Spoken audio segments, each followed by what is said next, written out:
और जब तक हम उस एक परमात्मा की भक्ति नहीं करेंगे जिसने संपूर्ण ब्रह्मांड को पैदा किया, जिसके अंश से ब्रह्मा विष्णु महेश को भी जिसने पैदा किया, अगर हम उसको पाने की कोशिश नहीं करेंगे, उसकी भक्ति नहीं करेंगे, तो ये आत्मा हमारी फिर इसी ब्रह्मांड में पैदा होगी और मरते रहेगी, हमारा जीवन उद्धार नहीं होगा। तो इसलिए सबसे पहले हमें क्या करना है? सबसे पहले हमें जानना है कि हम कौन हैं, मैं क्या हूँ। जिस दिन हम जान लेंगे कि मैं क्या हूँ, ये मैं कहने वाला ये कोई कौन है? क्या ये शरीर मैं कह रहा है? क्या ये शरीर मैं नहीं कह रहा है, बड़े ध्यान से सुनिए। ये कुछ इस शरीर की कोई कीमत नहीं, ये शरीर कोई हरकत नहीं करता। इसके अंदर एक पावर है, एक अपरा शक्ति है, एक अपरा शक्ति है। जब इस शरीर के अंदर वो शक्ति विद्यमान होती है तो ये शरीर काम करने लगता है, यह शरीर चलने फिरने योग्य हो जाता है। यह शरीर क्या करता है?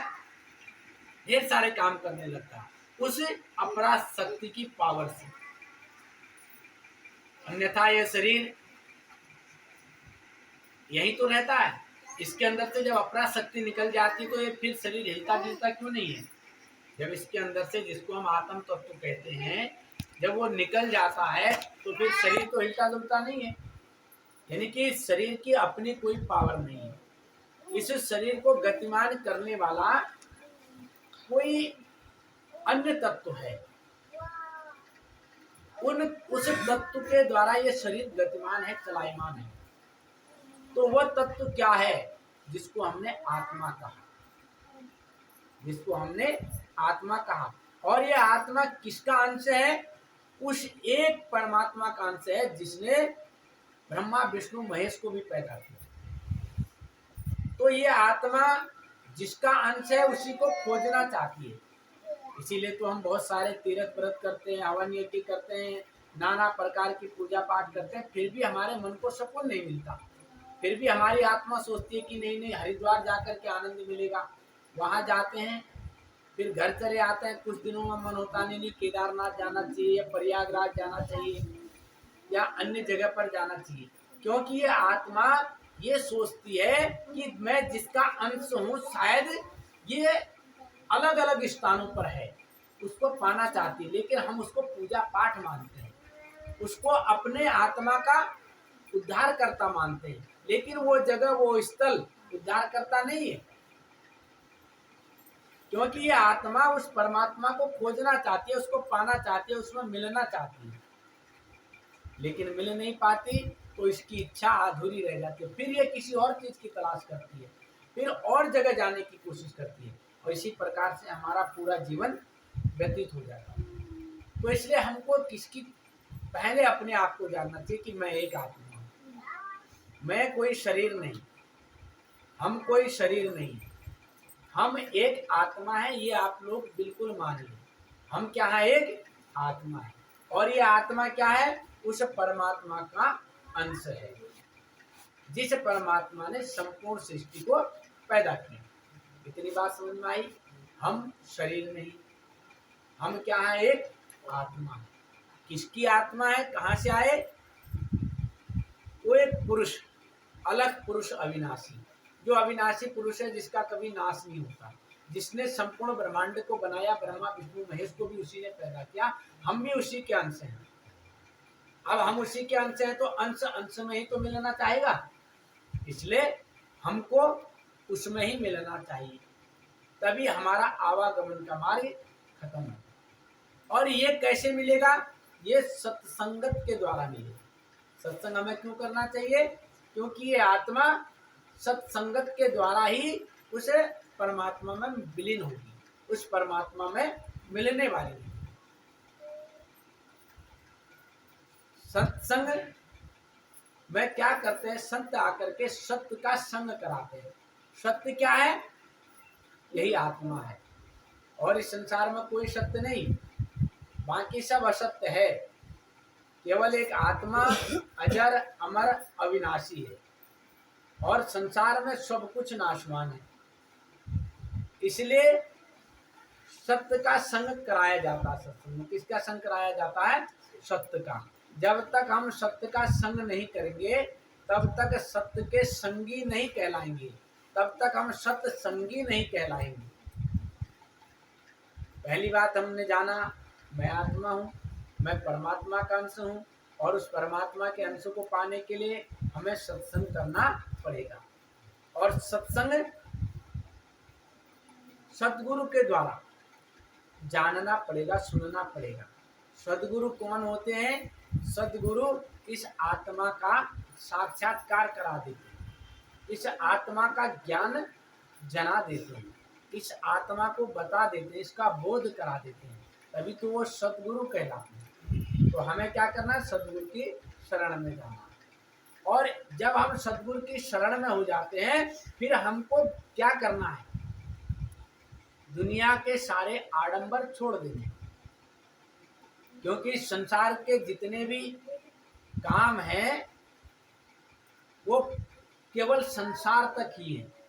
अगर हमें परमात्मा की भक्ति करनी है, परमात्मा का भजन करना है, तो इस संसार से मुख मोड़ना पड़ेगा, संसार से पलटना पड़ेगा। इससे बाहर की तरफ से मन को हटा करके अंदर की तरफ को मन को ले जाना पड़ेगा, तब हम उस परम पिता परमात्मा को पाने वाले बनेंगे। अब हमने इन बातों का ज्ञान विवेक कर लिया कि मैं एक आत्मा हूँ, मैं परमात्मा का अंश हूँ, मुझे सत्संग सुनना चाहिए, सदगुरु की शरण में जाना चाहिए। गुरु दीक्षा देंगे तब हम जान पाएंगे, तब हमारी आत्मा परमात्मा में जुड़ेगी। लेकिन इससे पहले, सत्संग में आने से पहले और एक विशेष बात है। क्या विशेष बात है? हमको उस परमात्मा को पाने के लिए निर्मल बनना पड़ेगा। कैसा बनना पड़ेगा? निर्मल बनना पड़ेगा। निर्मल किसको कहते हैं? जिसके अंदर थोड़ा भी मल न हो। मल माने विकार, मल माने विकार। परमात्मा को पाने के लिए बड़ा सहज बनना पड़ेगा, बड़ा सरल बनना पड़ेगा। जब तक हम सरल और सहज नहीं बनेंगे तब तक हमको वो परमात्मा प्राप्त नहीं होगा। इसलिए हमको क्या करना पड़ेगा? अपने आप को समझाना पड़ेगा, अपने मन को वश में करना पड़ेगा। आज हम क्या करते हैं? रोज सुबह शाम दुनिया के बहुत सारे काम कर रहे हैं, दुनिया के बहुत सारे जो काम कर रहे हैं। मन के अंदर इतना अहंकार है, कई कई घरों में तो सुबह उठते उठते झगड़ा शुरू हो जाता है ना। लेकिन इन सब को बंद करना पड़ेगा, गलत वाणी को नहीं बोलना है, मन के अंदर निर्मलता लानी है, सहजता लानी है। जब तक मन निर्मल नहीं होगा, वाणी हमारी शुद्ध नहीं होगी, जब तक हृदय हमारा साफ नहीं होगा तब तक वो परमात्मा प्रकट भी नहीं होगा। एक भजन आपने पढ़ा था, जो तू पियो की लाडली अपना कर ले। जो तू पियो की लाडली, अगर आप उस पिया के प्रेम करने वाले हो, उसके लाडले हो, तो उसको अपना करना पड़ेगा। उसे अपना करने के लिए क्या करना पड़ेगा? ये सब काम, क्रोध, लोभ, मोह, अहंकार का त्याग करना पड़ेगा। जब हम ये सब कुछ त्याग देंगे, दुनिया के आडंबरों को छोड़ देंगे, दुनिया के आडंबर दिल से हटा देंगे, केवल परमात्मा में हमारा मन आसक्त हो जाएगा, तब जाकर के हम उस परम भक्ति को करने वाले बनेंगे। लेकिन आज हम संसार में कितना भ्रमित हैं, कैसे भ्रमित हैं। राजा भर्तहरि का नाम आप लोगों ने सुना होगा। राजा भर्तहरि राजा थे, बहुत बड़े राजा थे। एक दिन उनके पास एक अमर फल आया, अमर फल का फल आया, उसको खा करके वो अमर हो जाता।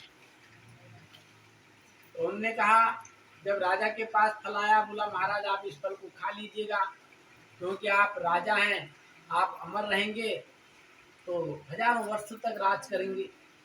तो राजा ने फल लिया और मन में विचार किया कि मैं इस फल को खा करके क्या करूँगा, केवल मैं जीवित रहूँगा और मेरी रानी तो जीवित रहेगी नहीं।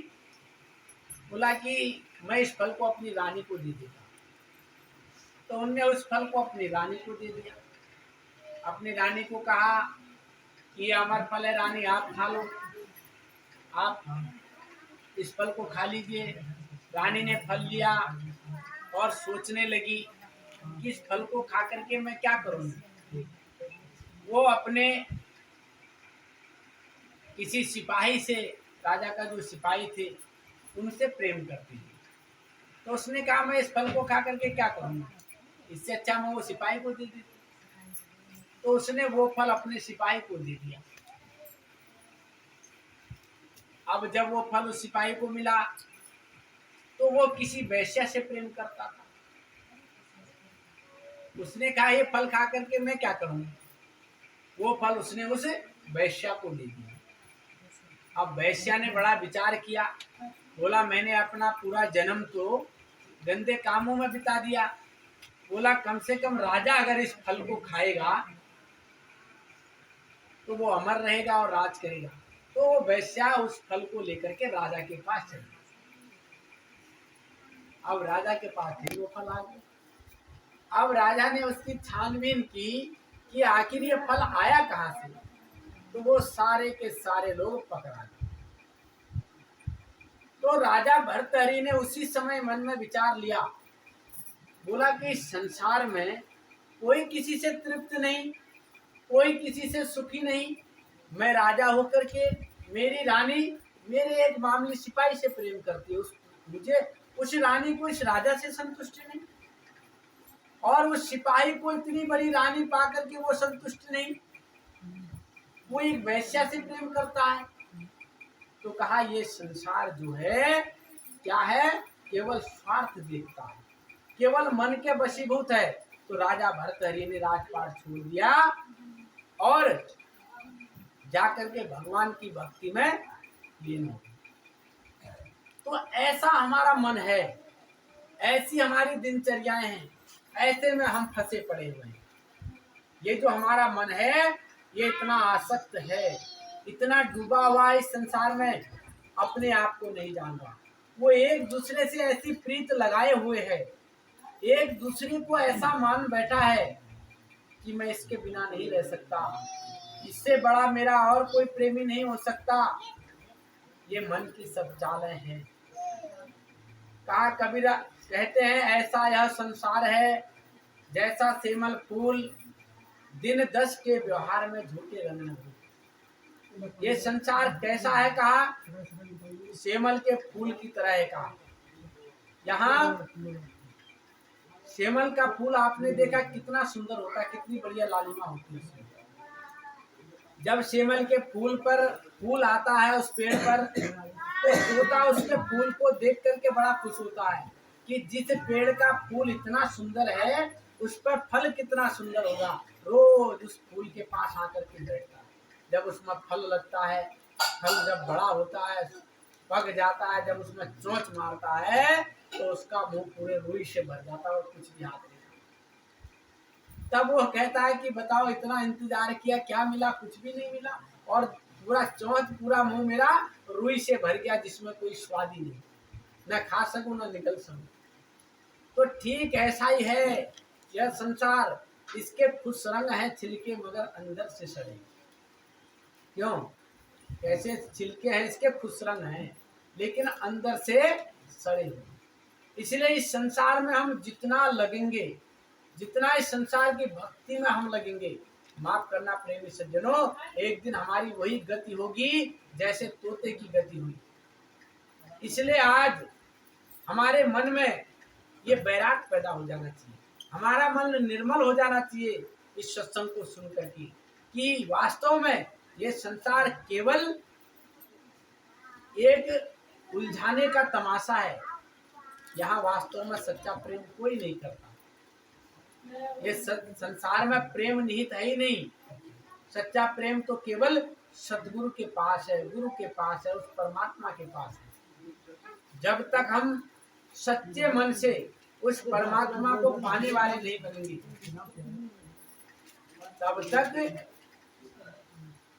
माफ करना प्रेमी सज्जनों, हमारी आत्मा का उद्धार होने वाला नहीं है। आज कितने बड़े सौभाग्य की बात है, आज इस दर पर, इस घर पर सत्संग हो रहा है। आप लोग यहाँ आए हुए हैं, बैठे हैं, उस अमृत वाणी को सुन रहे हैं, ये भी बड़े भाग्य हैं। वरना ये समय मिलना बड़ा कठिन है, नहीं मिल पाता सबको। इसलिए हमको समझना पड़ेगा। जब संत महापुरुष आते हैं तो वो बताते हैं, वो जनाते हैं कि भाई जानो, इस संसार से हट करके उस भक्ति के करो जिस भक्ति को करने से हमारी आत्मा का उद्धार होगा, हमारे जीवन का उद्धार होगा। अन्यथा संसार में तो हम जब से पैदा हुए हैं तब से इस संसार के कार्य विहार में लगे ही पड़े हैं।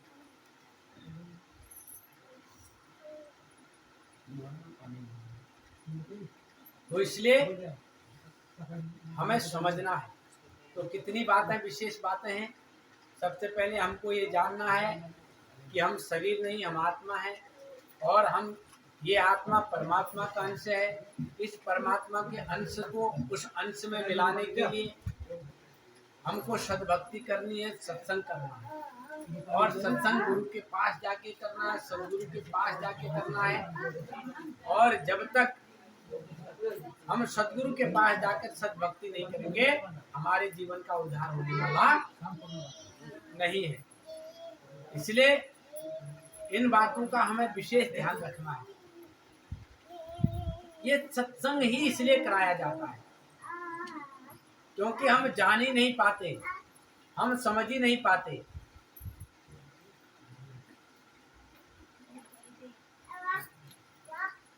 कि हमें करना क्या है, क्योंकि जीवन हमने ऐसे ही बता दिया।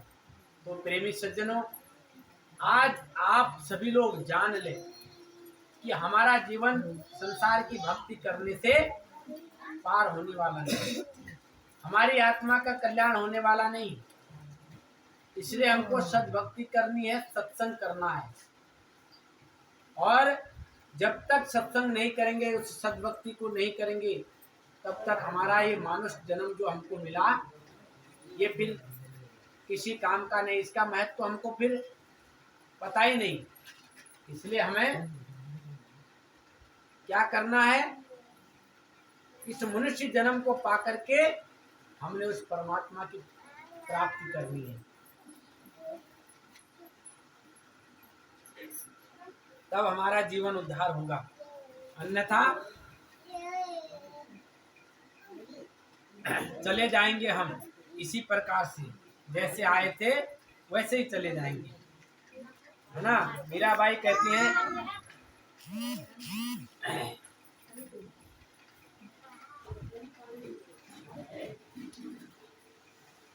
कब सुमरोगे राम, कब सुमिरोगे राम, अब तुम कब सुमिरोगे राम, अब तुम कब सुमिरोगे राम।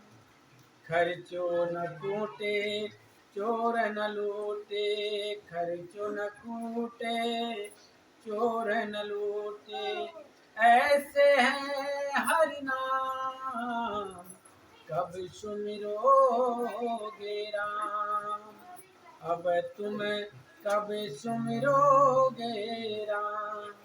तो मीराबाई कह रही है कि अब तुम कब सुमरोगे नाम, अब तुम कब सुमरोगे नाम। क्यों कहा उनने अब तुम कब सुमरोगे नाम?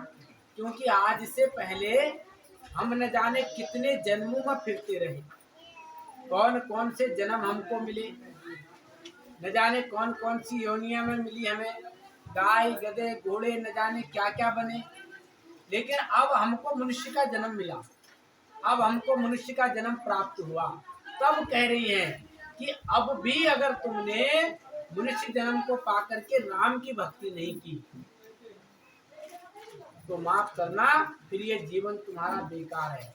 इसलिए उन्होंने कहा कि कब सुमरोगे नाम, कि हे प्राणी तुम अपने नाम को कब सुमरोगे, उस प्रभु के राम के नाम को कब सुमरोगे, जिस नाम को सुमर करके हमारा जीवन पार हो जाएगा, इस भवसागर से पार हो जाएगा। इसलिए वो कह रही है कि राम नाम को सुमरो। कब सुमरोगे राम। खर्चो न खूटे चोर न लूटे, ऐसे हैं हरिनाम। वो जो राम है, राम नाम की जो पूंजी है, जो राम नाम है, वो कैसा धन है, कह रही है मीराबाई, वो खर्च करने से खर्च होने वाला नहीं, और ना उसको कोई चोर लूटने वाला। वो खर्च करने से भी खर्च होने वाला नहीं, उसको कोई चोर लूटने वाला नहीं। किस तो ऐसा धन है। तो कैसे धन की प्राप्ति करनी है हमें? चोर न लूटे, खर्च न होए, और दिन दिन बढ़त समायो। पायो जी मैंने राम रतन धन पायो। एक जगह मीरा भाई ने इस प्रकार से भी लिखा है कि पायो जी मैंने नाम रतन धन पायो, कि मैंने उस राम नाम रूपी धन की प्राप्ति कर ली। ऐसा रतन मुझे मिल गया है, राम नाम रूपी रतन मुझे मिल गया है। तो इसलिए मैंने उसको जब से पा लिया है, कहा तब से वो सवाया बढ़ता चला गया। तो इसलिए हमको ऐसे नाम की प्राप्ति करनी है, ऐसा भजन सुमरन हमको करना है। लेकिन कहा हम समझ नहीं पा रहे, हम जान नहीं पा रहे, तो हमको जानने वाला बनना पड़ेगा, हमको जाननहार होना पड़ेगा। लेकिन हम इस बुद्धि का प्रयोग नहीं कर रहे, इस दिमाग का प्रयोग नहीं कर रहे, किसका प्रयोग कर रहे हैं? अपने मन अहंकार का। मन से इस बुद्धि का प्रयोग केवल अपने स्वार्थ सिद्ध करने के लिए कर रहे हैं। अन्यथा परमात्मा की भक्ति हम पहले से करने लगते, लेकिन नहीं करते। इसलिए कहा पहले जान ले, फिर मान ले, फिर कर ले विश्वास। तेरी नाभि कमल से उठेगी चढ़ेगी हर श्वास की सांस। तो पहले हमको जान लेना है कि ये सत्संग क्या है, और इस सत्संग में आके हमको करना क्या है। तो कहा कि पास में है सूझे नहीं, लानत ऐसी जिंदगी, कबीरा या संसार को भयो मोतिया बिंद। पास में है, हमारे पास में ही वो परमात्मा है,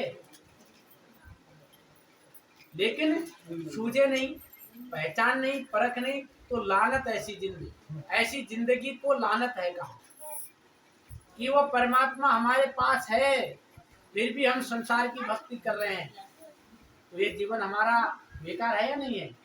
इसलिए कहा लानत ऐसी जिंदगी, कबीरा यह संसार को भयो मोतिया बिंद। और मोतिया बिंद वाले व्यक्ति को आंख तो होती है उसकी, लेकिन दिखता कुछ नहीं है। दिखता है क्या? उसका मोतिया बिंदु हो जाता बिल्कुल धुंधला दिखता है, कुछ समझ में नहीं आता है। और जब मोतिया बिंदु पूरी तरह पक जाता तो फिर आंखें खुल जाती है, केवल दिखने के लिए आंख होती है। तो ऐसे ही संसार को कबीर साहब कह रहे हैं, आंख होते हुए भी कैसी आंख हो गई है, जैसे कि मोतिया बिंदु हो गया। क्यों? क्योंकि परमात्मा पास है और फिर भी संसार में घूम रहे हैं, संसार में वितरण कर रहे हैं उस परमात्मा को पाने के लिए। तो बोला कि ऐसे लोगों को मोतिया बिंदु हो गया है। तो आज हमें इतना सुअवसर प्राप्त हुआ, सतगुरु हमारे पास आ रहे हैं, संत हमारे पास आ रहे हैं, हमको चिता रहे हैं, हमको जगा रहे हैं कि हे मानव, परमात्मा की भक्ति करो, सत भक्ति करो, तब हमारे जीवन का कल्याण होगा। लेकिन हम क्या कर रहे हैं? परमात्मा की भक्ति ही नहीं कर रहे हैं, हम उसको जान ही नहीं पा रहे हैं। इसलिए हमको सद्भक्ति करनी है। और जब तक हम वह परमात्मा का भजन अभ्यास नहीं करेंगे, तो माफ करना प्रेमी सज्जनों, हमारा जीवन उद्धार नहीं होगा। ब्रह्मानंद जी लिखते हैं, भजना बिना होई गए मोटे बड़े, भजना बिना होई गए मोटे बड़े। अरे ढाई हाथ की गर्दन कर दई थोड़ी दांती जड़ी, अरे ढाई हाथ की गर्दन कर दई थोड़ी दांती जड़ी। नाक नकेल पीठ पर काठी द्विज जाने चढ़े, बजाना बिना होई गए मोटे बड़े, बजाना होई गए मोटे बड़े। आम चरे महुआ चर डारे पीपर टूटी करे। आम चरे महुआ चर डारे पीपर टूटी करे। नौनो मन की बोरी लादे उठत बैठ मरे। बजाना बिना होई गए ऊँट बड़े। बजाना बिना होई गए ऊँट बड़े। जब बिगड़े तो भजे पछाऊं ढूंढे नाही मिले। जब बिगड़े तो भजे पछाऊं ढूंढे नाही मिले। जब मैं गौ की कृपा हो गई चौपट पर अपट पड़े। बजाना बिना बजाना बिना होई गए ऊँट बड़े। रोम रोम में कीड़े पड़ गए काले नाही कड़े। रोम रोम में कीड़े पड़ गए काले नाही कड़े। कहत कबीर सुनो भाई साधो बिन आई मौत मरे। बजाना बजाना बिना होई गए ऊँट बड़े। तो कबीर साहब समझा रहे हैं कि प्रेमी सज्जनों, यह मनुष्य का शरीर बड़े भाग्य से मिलता है। बड़े भाग मानुष तन पावा सुर दुर्लभ सद ग्रंथ मिला। सारे ग्रंथों में वेद शास्त्रों में लिखा कि यह मनुष्य का शरीर बड़े भाग्य से मिला। अब बड़े भाग्य से हमको मनुष्य का शरीर मिला, लेकिन हमने भक्ति की नहीं। और जिसने भक्ति नहीं की तो कबीर साहब कह रहे हैं उनकी क्या गति होगी। कह रहे हैं भजन बिना होए गए मोटे, कि बिना भजन के